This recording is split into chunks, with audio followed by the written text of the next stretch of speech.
Alright, so by the end of this video, you will completely understand what it takes for you to become a successful sneaker reseller. And bro, look, the way I'm gonna do that is I'm gonna expose all the myths about sneaker reselling. Ultimately, bro, I'm gonna tell you what everybody else isn't telling you about the ins and outs of sneaker reselling and how it really works. But before we do that, what's up, my name Rico. I make a video every day about how to make money online. Hey, look, I need you to do me a favor. Comment your city and state below. I'm trying to make a map that shows me everywhere that I've touched within the last year. And if I give you some value by the end of this video, please hit your boy with a subscribe. I'm gonna just tell you really quick off the rip too. Being inside of a community when you're becoming a sneaker reseller with other resellers is 100% huge. And that's why I've created my own community, Rico's Cooks. Our members are having success. We are cooking drops. And if you stick around to the end of this video, then you'll more than understand why you should be in a community like that. But let's get into the first myth. And the first myth is that sneaker reselling is a get rich quick scheme, or even the idea that you can make a lot of money really fast in sneaker reselling, right? Now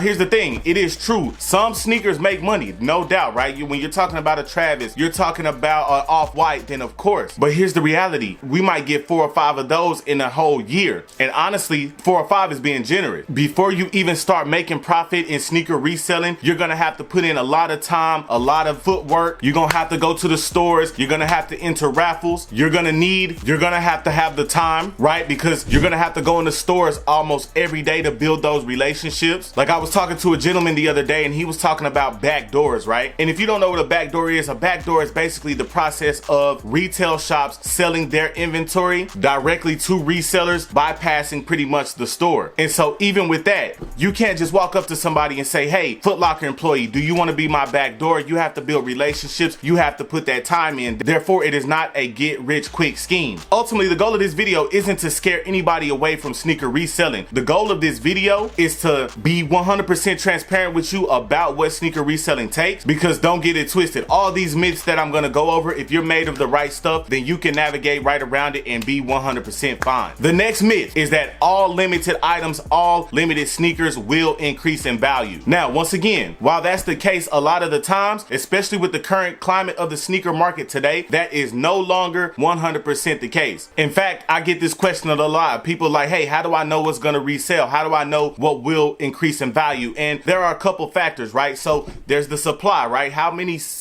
sneakers are being made on a said run? And while I used to think that was the most important number, the real most important number is the demand, right? How many people want this shoe? And then from there are several factors that play in, right? Like the colorway, the silhouette. Like when I say silhouette, I mean the actual model of the shoe, right? So you got the Jordan 1, that's a silhouette. But is it a Chicago one? Is it a UNC one? Is it an Off-White? Is it a Travis Scott? All those things play into if a sneaker is gonna go up in value or not. Just to make it more real to you, I'm gonna give you a scenario, right? So if you have a shoe that's in demand and it was limited on stock, what happens when that shoe continues to restock, right? The value of that shoe is gonna continuously go down because the market is being flooded with them. There are more pairs available. There's shoes like the Soul Good Dunk Highs that I've hit on before, to where they were limited, right? I think there was only 13,000 pairs of those made or something like that, and they were limited. However, the demand wasn't there for them. They're an olive green shoe, they're a high top dunk, and not a lot of people are checking for that shoe. So that alone dispels the myth that all limited items are going to resell more. And then on the flip side, right, we have an item that wasn't quite limited that still resells and still goes up in value, and we're talking about the Lost and Found Jordan 1, because once again, the Lost and Found was reported to have, I think, almost 500,000 pairs made. However, because that shoe is so in demand, right, once again, those factors are starting to come in play. It's a Jordan 1. Not only is it a Jordan 1, it's a Chicago colorway. And if you know anything about sneakers, then you know those two factors most likely are going to end up with a valuable shoe, right? But once again, that also dispels the myth, because that wasn't a limited item. There were 500,000 of those made. Some people argue 300,000, but if you look at the resale right now, there's not a lot of shoes that were mass produced on that level that still have the resale value that they have right now. So that dispels that myth too. The next myth, and this is one of my favorite myths, right? Because I also thought this coming in. This next myth myth is the idea that you have to bot and that all resellers use bots to purchase sneakers, right? Now, I'll be the first to tell you that is 100% wrong. In fact, one of the most successful resellers I know here from my hometown, from my city, my boy Limited Supply, has never ever touched a bot in his life. Honestly, the most successful resellers combine strategy. They combine botting with manually purchasing sneakers with, once again, I use the word footwork a lot, and that's what they do. They build relationships, right? They loop, right? Looping is the process of going in the stores every single day, right? And picking up bricks, not just hype sneakers. Bricks are sneakers that aren't hype. Now, I'm gonna give you some sauce in the next myth, but you gotta stick around and watch to that part because it's gonna make sense as far as how the back doors work and how you can even get a back door. But before you do that, you have to completely understand just the whole process, even from the back door side. But as far as botting is not the only way to cop sneakers, and being 100% real about it, botting is a huge money pit, right? So if you're one of those people, I know a lot of people tell me, hey, what if I want to bot, but what if I only want 1 or 2 pairs? Then you should not bot, simply because the money that you're gonna spend to bot, to set up on botting, you could have just bought whatever shoe you wanted, even if it was at resale value, right? So that's number one. If you want to get into botting, if you want to take your reselling game to the next level, then that's another thing, right?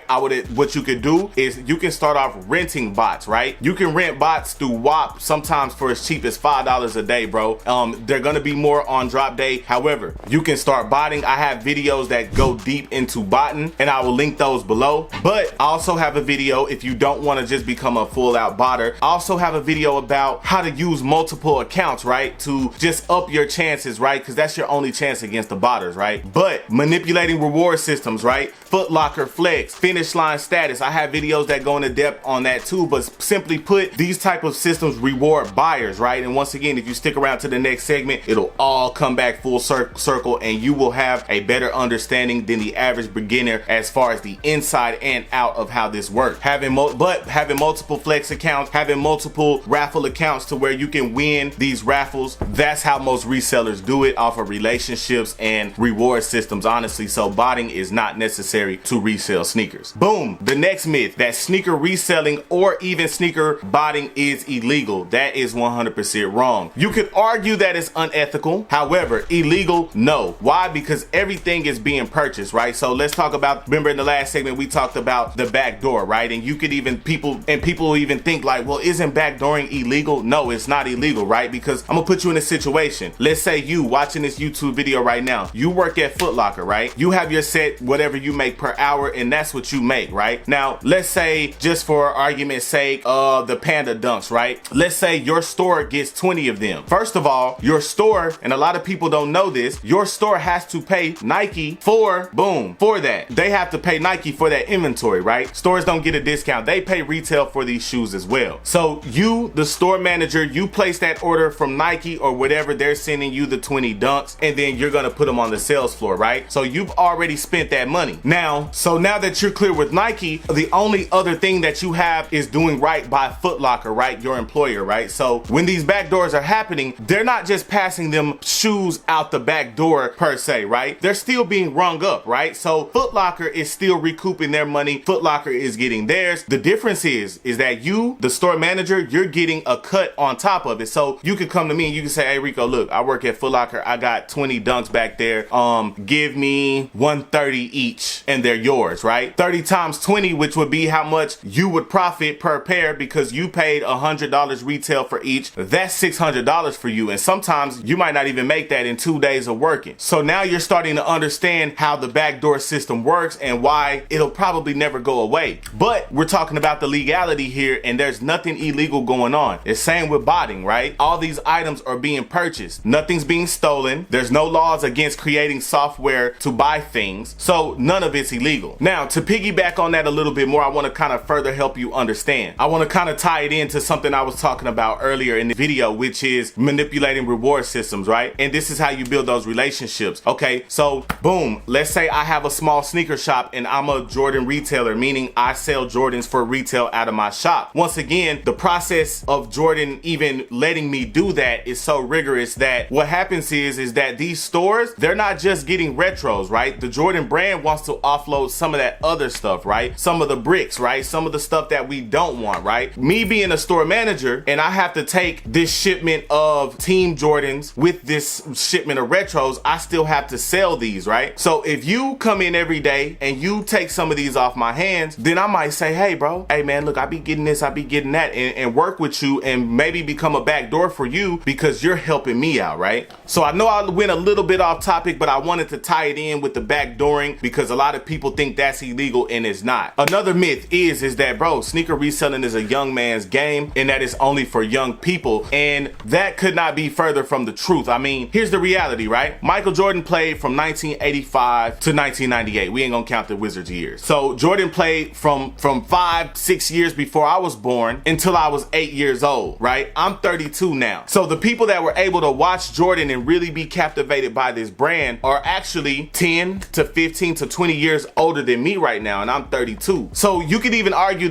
you could almost make the case, especially if you're gonna consider 30 and above old, that sneaker reselling and sneaker culture period is an old man's game and not a young man's game. However, the right answer to this question is that no, bro, there's no age limit on sneaker reselling. I know a successful reseller that's 12, and I know a successful reseller that's in his 50s. So ultimately, the overall point of this whole entire video is that anybody willing to put in the work will be successful. Rico gang, I love y'all. Let's get it.